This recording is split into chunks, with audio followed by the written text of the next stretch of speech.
Você vive ou apenas sobrevive? Essa pergunta parece simples, mas ela carrega um peso existencial que ecoa dentro de quem para e reflete de verdade.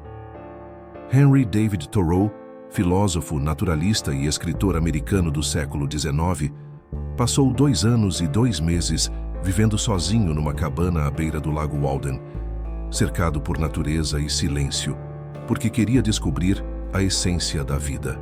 Ele dizia que foi para a floresta, porque queria viver deliberadamente, enfrentar apenas os fatos essenciais da existência e aprender o que a vida tinha a ensinar, para não descobrir ao morrer que não havia vivido. Essa frase é um soco silencioso. Quantas pessoas vivem uma rotina automática, reproduzindo comportamentos, consumindo o que o sistema manda, seguindo caminhos que não escolheu de verdade? Thoreau nos convida a parar, olhar ao redor e perguntar: essa vida que eu estou levando é realmente minha? Para ele, viver não era apenas respirar, pagar boletos e correr atrás de status. Viver era estar presente, sentir a natureza, escutar o próprio coração, reduzir o supérfluo e mergulhar no essencial. Ele via a sociedade como um teatro de aparências, onde muitos passam a vida toda acumulando coisas que não precisam, para impressionar pessoas que não amam, enquanto sufocam sua liberdade interior. Ele dizia: o homem é rico na proporção do que pode dispensar. Ou seja, quanto menos você precisa para ser feliz, mais livre você é. Mas o que isso tem a ver com a gente aqui e agora, no meio do século XXI, cercado por telas, notificações, dívidas, compromissos e a sensação de que nunca é suficiente? Tem tudo a ver, porque a crise que Thoreau denunciava ainda vive entre nós, só mudou de roupa. Hoje muita gente corre o tempo todo, trabalha sem parar, se compara com os outros o tempo inteiro e mesmo assim sente um vazio. A gente acorda cansado, vive ansioso, não sabe para onde está indo, mas continua. Sobrevive, automaticamente. E quanto mais o tempo passa, mais a gente sente que alguma coisa está errada. E tá mesmo. Thoreau não propõe que a gente largue tudo e vá morar no mato, embora isso tenha funcionado para ele.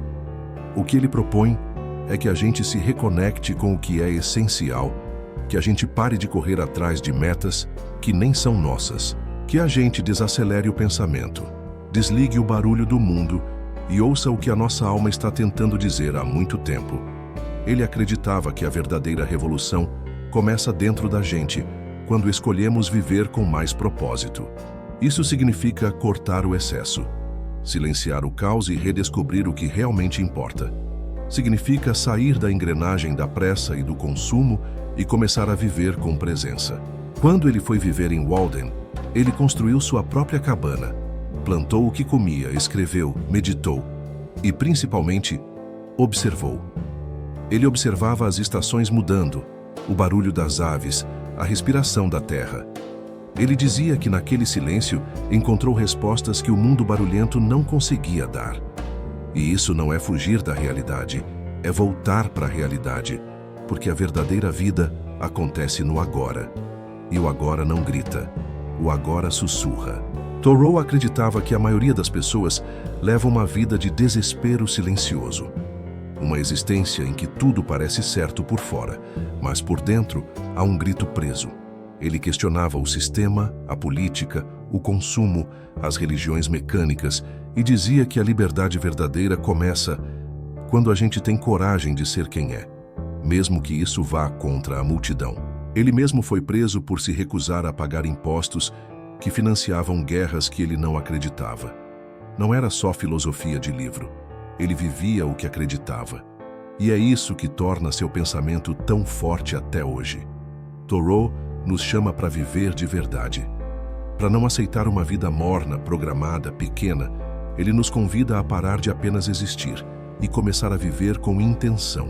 E viver com intenção não significa ter tudo resolvido, mas significa estar acordado dentro da própria vida. Significa prestar atenção no que você faz, no porquê você faz, e se isso faz sentido com o que você sente. Às vezes a gente não precisa de uma mudança radical. Às vezes é só mudar o foco, olhar mais para o céu, caminhar devagar, comer com presença. Dizer não para o que não te representa. Dizer sim para o que faz seu coração vibrar. Viver, segundo Thoreau, é um ato corajoso.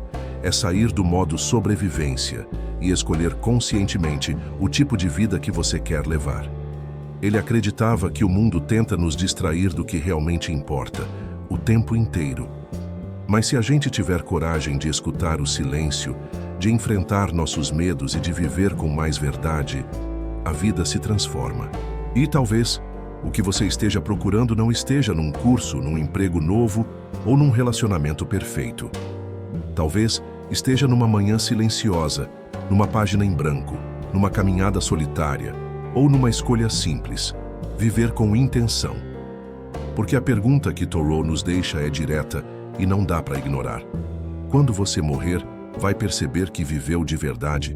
Ou vai se dar conta de que passou os dias apenas sobrevivendo, esperando algo que nunca chegou?